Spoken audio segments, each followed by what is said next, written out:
Media ముందు కూర్చొని 2 కన్నీళ్ళు గార్చేసి నా మొగుడు నాకు పట్టుకొచ్చినట్టు ఒక మహిళకు అన్యాయం జరిగిపోతుందని చెప్పి కూర్చొని వీళ్ళందరూ డిస్కషన్ల మీద డిస్కషన్లు గంటలు ఆవిడ కూర్చోబెట్టి ప్రతి ఒక్కరు మా ఛానల్కి రండి మ్యామ్ మీరు ఇంటర్వ్యూ ఇవ్వండి మేడం. ఆ అమ్మ ఏమంటుందంటే ఈ ఆడియో క్లిప్ సంబంధించి నన్ను టార్గెట్ చేసి నన్ను ట్రిగర్ చేస్తే నా పక్కనే ఉన్నాడు, నేను ఫ్రస్ట్రేషన్లో మాట్లాడాను అంది. ఇంకొక పదం ఏమందంటే సాయి నన్ను చూసుకోలేవా, నన్ను పోషించలేవా, నాకు అన్నం పెట్టలేవా అని తనే మాట్లాడింది. అలా ఎందుకు అన్నారు అంటే నేను ఫ్రస్ట్రేట్ అయ్యి మాట్లాడానండి అని అంటుంది. ఆప్ కరేతో ఫ్రస్ట్రేషన్, దూసరే కరేతో మొలస్టేషన్. వీడేనా ఆ ఉన్నిత్ రెడ్డి అని డౌట్ ఉండింది, కానీ పేరు చూస్తే ఎక్కడ ఉన్నిత్ రెడ్డి అని పేరు కనబడలా. ఈవిడ పేరేమో అన్విక అని ఉంది, అన్విక రావు. ఫర్ యువర్ ఇన్ఫర్మేషన్, అన్విక రావు ఎక్కడి నుంచి వచ్చింది కూడా నాకు డౌటే. మేబీ వాళ్ళ నాన్న రామారావునా లేకపోతే మస్తాన్ రావు. యాక్చువల్గా ఆ క్రెడెన్షియల్స్ చూస్తే మీరందరూ చూడండి, దేవదాసు పెళ్ళయింది అనేది ఏదో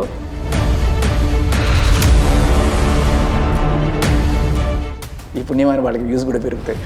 సరే, దాంట్లో ఈవిడ పేరు అన్వితారావు, హీరో పేరు చింటూ అని.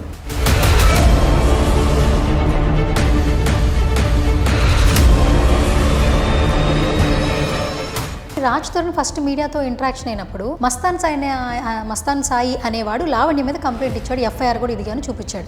కాదు ఈవిడ మస్తాన్ సాయి మీద ఇచ్చిన కంప్లైంట్. మస్తాన్ సాయి నన్ను మోసం చేశాడు వాడుకొని.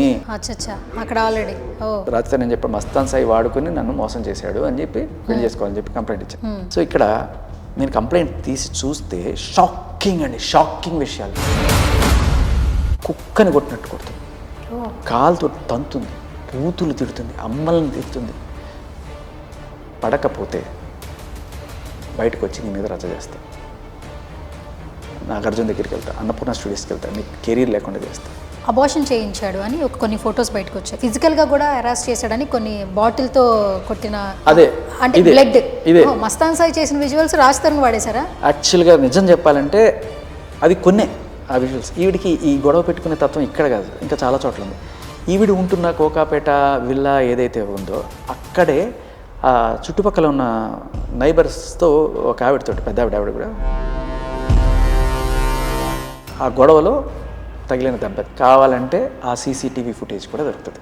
ఫిజికల్గా వాడాడు, మెంటల్గా వాడాడు, ఈ అమ్మాయిని రోడ్డు మీద వదిలేశాడు, భర్త కావాలంటుందని ఆయన దిలీప్ మాట్లాడుతుంది. అట్లాంటివి ఏం లేవు, నేను చాలా శుద్ధపోసనని చెప్పి ఆయన దగ్గర 4 చూడండి నన్ను కొట్టేశాడు, నన్ను తిట్టేశాడు, ఇదిగో ఆయన్ని ఇది చేసి ఉండొచ్చు, ఆయన పాపం ఆడకూతురికి అన్యాయం జరుగుతుంది నమ్మేసి ఉండొచ్చు.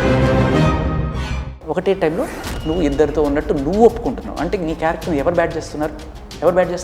ఏది కనబడుతుందో అదే చూస్తాం. ఒకసారి అబద్ధాన్ని 10 సార్లు చెప్తే అది నిజం అయిపోతుంది. రైట్, నువ్వు కరెంట్ డేస్లో కొన్ని ఇప్పుడు సాక్ష్యాలు అంటున్నారు, ప్రెస్ మీట్లు పెడుతున్నారు. నిన్న కాక సూసైడ్ టెండెన్సీ వచ్చిందని మళ్ళీ ప్రెస్ మీట్. అయ్యో, ఇప్పుడు ఉద్యమం కూడా జరుగుతుంది కదా, తెలంగాణ ఉద్యమం మన భారతదేశ స్వాతంత్ర ఉద్యమం కన్నా పెద్ద ఉద్యమం ఇది. మీరు వెళ్ళి సపోర్ట్ చేయండి, మన మీడియా వాళ్ళందరూ ఆవిడని హీరో చేయాలి. ఇప్పుడు ఒక ఆడకూతురు, జస్ట్ నువ్వు డ్రగ్స్ తీసుకున్నా నువ్వు ఆడకూతురు, నువ్వు అక్రమ సంబంధం పెట్టుకున్నా నువ్వు ఆడకూతురు, నువ్వు వాడిని కాలుతో తట్టినా ఆడకూతురు, నువ్వు పచ్చి బూతులు మాట్లాడినా నువ్వు ఆడకూతురు, నువ్వు ఏం చేసినా ఆడకూతురు, కాబట్టి సపోర్ట్ చేస్తావు. ఏంటి సార్ ఈ కేసు ఎక్కడి నుంచి ఎక్కడికి వెళ్తున్నారు? ఒక వారం రోజుల్లో రాజ్ తరుణ్ వస్తారని మీరు అంటున్నారు.